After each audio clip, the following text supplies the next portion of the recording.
با سلام. ادبیات پتروشیمی. این هفته قصد داریم از فرهنگ لغات استاد ادبیات پتروشیمی جهان جناب علی بهشتیان کسب فیض کنیم. توصیه ما به تمام کارشناسا اینه که این موقعیت گرانبها را از دست ندن و از قطره قطره اون استفاده کنن.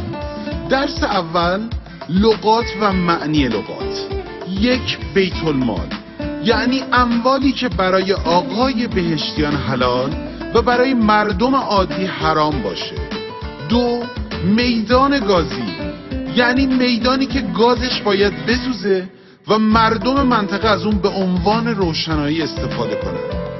3. شرکت کشتیرانی، شرکتی که چون تو آبه تو خشکی نیاز به اموال نداره و چه کسی بهتر از بچه‌های خودمون.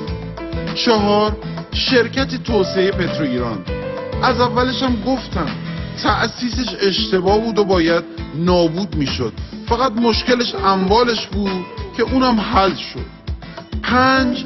برنامه ریزی، یعنی کوتاه‌ترین راه ممکن برای کشیدن بیشترین پول از یه شرکت دولتی و آخرش هم زمینگیر کردن اون. 6. بهترین زبان عملیاتی در پروژه، زبان نرم افزاری. قابل توجه اساتید محترم که استاد بهشتیان همیشه از متخصصین سایت میخوان که باهاشون با زبان نرم افزاری صحبت کنن. آخه یکی نیست بگه بابا شما که دوره خودت به جای ماشین حساب با چرتکه درس میخوندی و هر شرکتی که به قدوم مبارک منزه میشد زمینگیر کردی و زبون مادری تو با تک ماده قبول شدی، حالا میخوای با زبان نرم افزاری باهات صحبت بشه که چون متوجه نمیشی جواب هم ندی؟ والا این هم راه در راه خوبیه ها. 7. پروژه‌ای که توجیه اقتصادی نداره، یعنی نفع شخصی برای استاد بهشتیان و دوستان نداره که با یه تغییرات کوچیک میتونه داشته باشه. 8. معنی ضرب المثله، چراغی که به منزل رواست به مسجد حرام، یعنی وقتی میشه تو کیش توسعه انرژی پار رو ثبت کرد و وزارت اقتصاد رو دور زد، چرا جمع صنعتکاران موی دماغ رو داشته باشیم و مالیات بدیم؟ بالاخره بعضی وقتا لذت غذا به تهدیده. 9. مناقصه، یعنی اول در پاکت ها باز میشن، بعد قیمت ها به شرکت مورد نظر استاد اعلام میشن، بعد کمترین قیمت بدون شرایط نظارتی داده میشه، بدون حضور نماینده شرکت های دیگه برنده اعلام میشه. 10. مزایده، همون حالت قبلی ولی برعکس.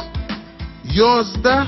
بویلر، دستگاهی که نقص فنی داشته باشه ولی اسناد خرید اون کامل باشه و فروشنده حاضر بشه 4 برابر پولی که میگیره فاکتور کنه.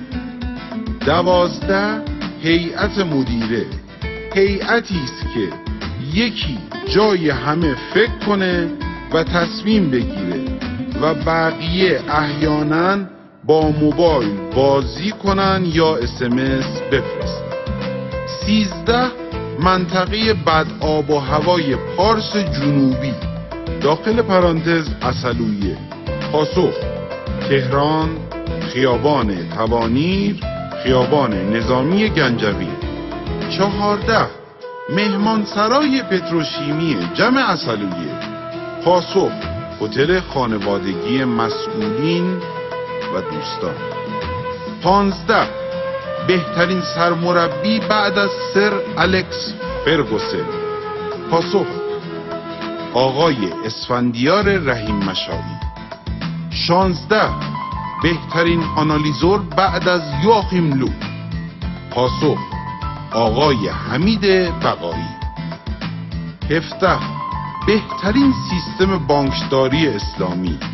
پاسخ: بانک های خارجی سرزمین کفار.